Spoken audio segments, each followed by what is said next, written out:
Welcome student. আজকে তোমাদের photosynthesis সবুজ উদ্ভিদের মধ্যে ঘটে আমি আগের ভিডিওতে রেখেছি, প্রসেসগুলো পরে নিয়ে আসবো। কিন্তু এখন আমি সালোক সংশ্লেষকারী একটা প্রাণীর নাম কি, সালোক সংশ্লেষ করে এরকম ব্যাকটেরিয়ার নাম কি, উদ্ভিদের নাম কি, সালোক সংশ্লেষ করে একটা কাণ্ডের নাম কি, কোন উদ্ভিদ সালোক সংশ্লেষ করে না, এই বিষয়গুলো নিয়ে তোমাদের এখন আমি ভিডিও করবো, তোমরা একটু দেখে নিও।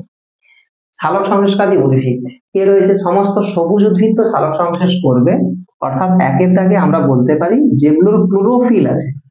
তাহলে ক্লোরোফিল যুক্ত যে উদ্ভিদ, ক্লোরোফিল যুক্ত উদ্ভিদ অর্থাৎ সমস্ত সবুজ উদ্ভিদ ক্লোরোফিল যুক্ত, তাদের সবার সালোক সংশ্লেষ ঘটে। 2 নম্বর, নীলাভ সবুজ শৈবাল। নীলাভ সবুজ শৈবাল, ব্লু গ্রিন অ্যালগি, এদের কিন্তু সালোক সংশ্লেষ ঘটে থাকে, কারণ এদের ক্লোরোফিল রয়েছে। অ্যানামিনা নষ্ট, এদের ক্লোরোফিল থাকে, এরা সালোক সংশ্লেষ করতে পারে। সালোক সংশ্লেষকারী প্রাণী, আমরা জানি প্রাণীরা সচরাচর পরভোজী হয়, সালোক সংশ্লেষ করে সবুজ উদ্ভিদ, তার থেকে খাদ্য নিয়ে তারা জীবন ধারণ করে। কিন্তু এক্সেপশনাল কিছু প্রাণী রয়েছে, যে প্রাণীর মধ্যে পড়ছে ইউগ্লিনা, ইউগ্লিনা, আর একটা হয় ক্রাইফ্যামিবা। ইউগ্লিনা আর একটা হচ্ছে ক্রাইফ্যামিবা, এই যে প্রাণী দুটো এরা সালোক সংশ্লেষ করতে পারে। অর্থাৎ ইউগ্লিনা বলতে এখানে এরকম একটা, এইভাবে তার একটা ফিগার থাকে, এইটা ইউগ্লিনার ছবি। ইউগ্লিনা এরকম করে থাকে, এখানে তার নিউক্লিয়াস থাকবে বা ইউগ্লিনা। এই প্রাণীটার ক্লোরোফিল রয়েছে।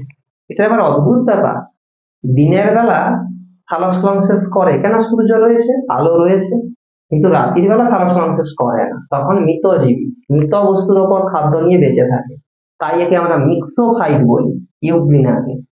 নেক্সট পয়েন্ট, সালোক সংশ্লেষকারী ব্যাকটেরিয়া। এমন কিছু ব্যাকটেরিয়া আমি আগের ভিডিওতে বলেছি, ব্যাকটেরিয়া গুলো যেগুলো কেমো অটোট্রপিক, কিন্তু এখন বলছি কিছু এক্সেপশনাল ব্যাকটেরিয়া যেগুলো ফটো অটোট্রপিক পুষ্টি সম্পূর্ণ করে। সেটা কি?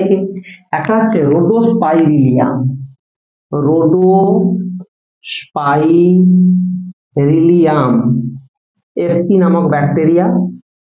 আর একটা আছে রোডোসিউডোমোনাস, রোডোসিউডোমোনাস এসপি ব্যাকটেরিয়া, যে কিনা সালোক সংশ্লেষ করতে পারে।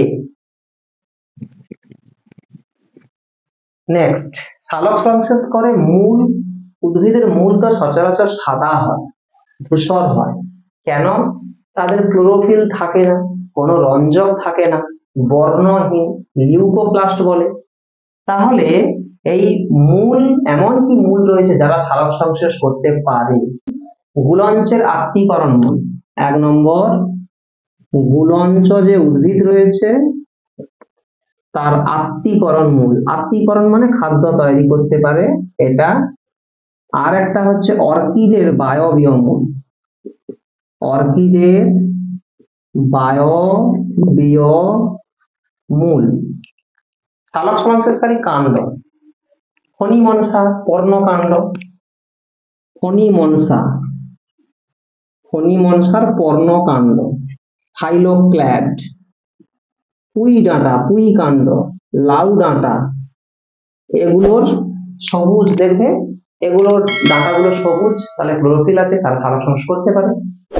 সালোক সংশ্লেষকারী অক্ষম উদ্ভিদ, মানে উদ্ভিদ অত সালোক সংশ্লেষ করে না, যাদের ক্লোরোফিল নেই, যেমন এক্সাম্পল স্বর্ণলতা, এরা সালোক সংশ্লেষ করতে পারে না। এটা এর পরের ভিডিওতে আমি আরো এই চ্যাপ্টারটাকে পরপর ডিসকাস করব। ভালো লাগলে লাইক করবে, শেয়ার করে রাখবে নিজের কাছে পরে দেখার জন্য, এবং আমার চ্যানেলটা রয়েছে বুদ্ধদেব বায়োলজি সলিউশন, এই চ্যানেলটাকে তোমরা সাবস্ক্রাইব করে অল নোটিফিকেশন অন করে রাখবে, তাহলে আমার সমস্ত ভিডিও 10, 12 সাজেশন সমস্ত তোমরা পেয়ে যাবে। Thank you.